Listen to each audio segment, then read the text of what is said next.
Hi friends, என்னோடய free mehndi கிளாஸ்க்கு உங்களை எல்லாம் வெல்கம் பண்ணுறேன். இன்றைக்கி என்ன பார்க்க போகிறோம் அப்படின்னா, லிங்கிங் எலமெண்ட்ஸ் அப்படின்னு சொல்லுவாங்க. லிங்கிங் எலமெண்ட்ஸ் அப்படின்னா என்னென்னா, இப்போ நீங்கள் ஒரு மெஹந்தி போட்டுட்டீங்க, பட் அந்த இடத்துல நம்ம கொண்டு வர வேண்டிய ஷேப் வந்து கொஞ்சம் மாறிடுச்சு. கேப் தெரியுது, பட் நம்ம வந்து ஃபில் பண்ணோம் அப்படின்னா அதுக்கு என்னென்ன எலமெண்ட்ஸ்லாம் யூஸ் பண்ணி நம்ம வந்து ஃபில் பண்ணலாம் அப்படின்றத இந்த கிளாஸில் பார்க்க போகிறோம். ஸோ இதில் நிறையா இருக்குது. இதில் பார்ட் 1 பார்ட் 2 மாதிரி நம்ம பார்க்கலாம். ஸோ இந்த மாதிரி நிறைய வீடியோ பார்க்குறதுக்கு என் சேனலை சப்ஸ்கிரைப் பண்ணிக்கோங்க, ஃபாலோ பண்ணிக்கோங்க, லைக் பண்ணுங்கள், ஷேர் பண்ணுங்கள், கமெண்ட் பண்ணுங்கள். என்னோட இன்ஸ்டாகிராம் சேனலை ஃபாலோ பண்ணிக்கோங்க. இந்த மாதிரி நிறைய வீடியோ ஆல்ரெடி நம்ம சேனலில் இருக்குது, போய் செக் பண்ணி பாருங்கள். இப்போ அந்த லிங்கிங் எலமெண்ட்ஸ் என்னென்ன அப்படின்றத பார்க்கலாம். அதாவது இது எதுக்கு யூஸ் பண்ணுறதுனா, நீங்கள் வந்து ஒரு வரைஞ்சிட்டிங்க, பட் அந்த இடத்துல என்ன ஆயிடுச்சு அப்படின்னா கொஞ்சம் கேப் ஆகிடுச்சு, இல்லை நம்ம போட வேண்டிய ஷேப்புக்கு நம்ம வந்து ஒரு ஷேப் எடுத்துகிட்டு வருவோம், திடீர்னு அந்த இடத்துல எக்ஸ்ட்ரா கேப் ஆகிடும். அப்படின்னா என்ன பண்ணலாம் அப்படின்றதுக்காக தான் இந்த எலமெண்ட்ஸ்லாம்.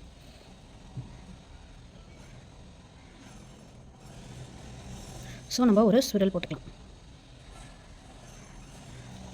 ஸோ இது ஒரு எலமெண்ட்டு.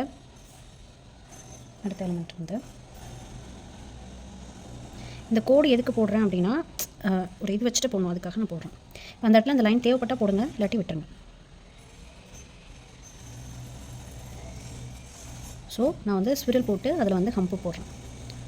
எல்லாமே நமக்கு தெரிஞ்ச எலமெண்ட்ஸ் தான், பட் இது ஒரு டாப்பிக்கில் வருது.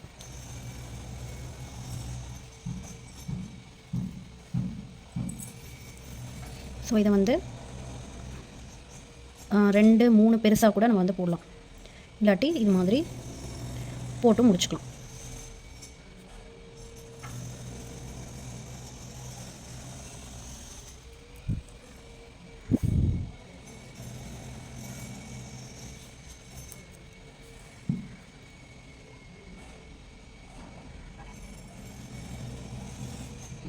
இது எப்படி போடணும் அப்படின்னா, நீங்கள் சுற்றி போட்டிருக்க டிசைனை பொறுத்து, ஓகேவா? டிசைன்ஸ் நீங்கள் எப்படி போட்டிருக்கீங்கன்னு பொறுத்து இதில் எந்த லிங்கிங் எலமெண்ட் எடுத்துக்கலாம் அப்படின்றத பார்த்துக்கணும்.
ஸோ இது மாதிரி லிங்கிங் எலமெண்ட்ஸ் வந்து நிறையா இருக்குது.